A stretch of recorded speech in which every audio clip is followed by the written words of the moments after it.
What is going on, Laker fans? Thank you very much for tuning in. Little Lakers Talk Daily on this Monday morning. Here we are.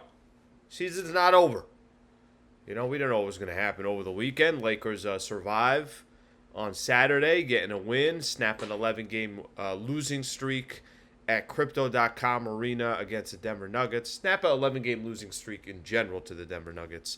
But they get the win. And here we are, and another opportunity for the Los Angeles Lakers. Okay, a few things we're going to get into. I want to talk a little bit about what the role players did, and then a couple injury updates that could have some true meaning coming up for this game a little bit later tonight. By the way, tip-off's going to be at 7 o'clock. Pre-game show is going to start at 5:30. Okay, so let's start with this. Part of the reasons why the Lakers got that win against the Denver Nuggets.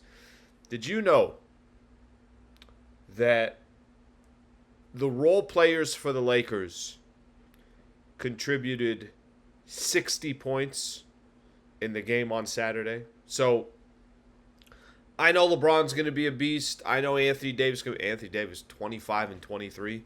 I think off the top of my head, I think those were his stats, just absolutely ridiculous. But I know what those guys are going to do. And those guys, for the most part, it's not going to be an issue. Maybe you say, hey, AD, got to be more aggressive at this stage of the game. Maybe you say, hey, LeBron, you got to cut down on your turnovers. Whatever it is, get back on defense. There are, of course, going to be times where we can complain about even the two stars. However, when the dust settles, I know LeBron and Anthony Davis are going to deliver. So always the question for the Lakers is going to be, how did everybody else do? So D'Angelo Russell, 21 points. Austin Reeves, 21 points. Let me combine Taurean Prince and Rui Hachimura together. 18 points. So 60 points between those four players. And I think if you've watched enough Lakers basketball this year, you will know that's enough to win a ball game. That even if it's against the mighty Denver Nuggets, who the Lakers just have not been able to beat, even though they've hung with them. Even though there's been most of this series, they've been leading. They've had a lead during the Denver Nuggets. But when pushes come to shove or in the second half, things happen and it doesn't fall the Lakers' way. So, let me repeat that again. The Lakers, D'Angelo Russell had 21. Austin Reeves had 21. Combine their assists as well. You're at 10 assists. I think 6 and 4. Austin Reeves had 6. D'Angelo Russell had 4. And then, like I mentioned, combine Taurean Prince and Rui Hachimura, that's another 18 points. That's enough to win a game. And that is the blueprint. We know it. Everybody knows it. It's not a surprise or a shock when I say it. When the Lakers have their role players contribute, they got a legitimate chance to win a game. Much easier said than done. Okay, you did that in LA. You did that when you had to. You did that in complete desperation. What happens now here in Denver will obviously determine your season. No team has ever come back from 0-3 down. However, I heard Michael say this during the Game 4, leading into Game 4. He just said, okay, well, it's got to happen at some point.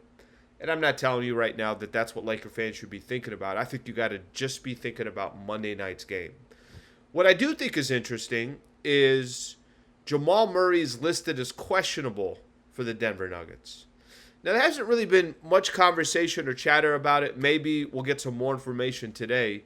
But the status report came out yesterday. It just said Jamal Murray questionable. Left calf strain. If you guys remember, I think it was left calf strain.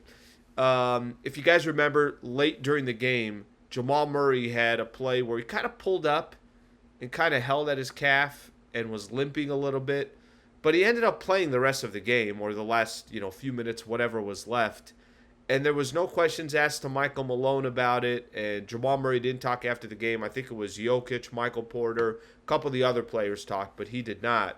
So I don't know if it's serious or not, but obviously Jamal Murray is such an important piece to the pie there. I'll be curious to see, and even if Jamal Murray plays, how much the Lakers decide, hey, we got to attack him, just because they got to test too to see, okay, whether he can go, whether he can't. Is he a little bit? Is his defense suffering a little bit? So something to keep in mind. Maybe there's nothing there, But anytime you see a star player listed as questionable, I'm sure there's some question marks that are going to be there. And that's something that the Lakers will have to figure out as the game progresses tonight. The other one I think is interesting is Jared Vanderbilt. For the first time since February 1st, is now listed as questionable for the Lakers. So he's not listed as out. I think that's I think it's interesting. Let's just put it that way. Now, do I think Jared Vanderbilt's going to go out and get 35 minutes tonight? No, I do not. But can Vando get some minutes and some opportunities here? Christian Wood now is off of the injury report, so he's obviously clearly available. He was available in the last game. So the longer this series can get extended, I do think that's a benefit to the Lakers from an injury perspective. They might have some guys back. So another thing to keep in mind there. So those are the main things to keep an eye out for. I think, look, Denver's going to be rocking and try to close out the series. Last night, Minnesota just won a game and swept the Phoenix Suns. So basically, Minnesota's waiting now for this series. Denver knows that. We'll see what kind of Lakers team that we get tonight. Appreciate you guys hanging out for Lakers Doc Daily. Please do me a favor, subscribe to the channel here on our ESPN LA YouTube page, and we'll be back tomorrow. Thanks, Lake fans. Appreciate it. Thank you for tuning in.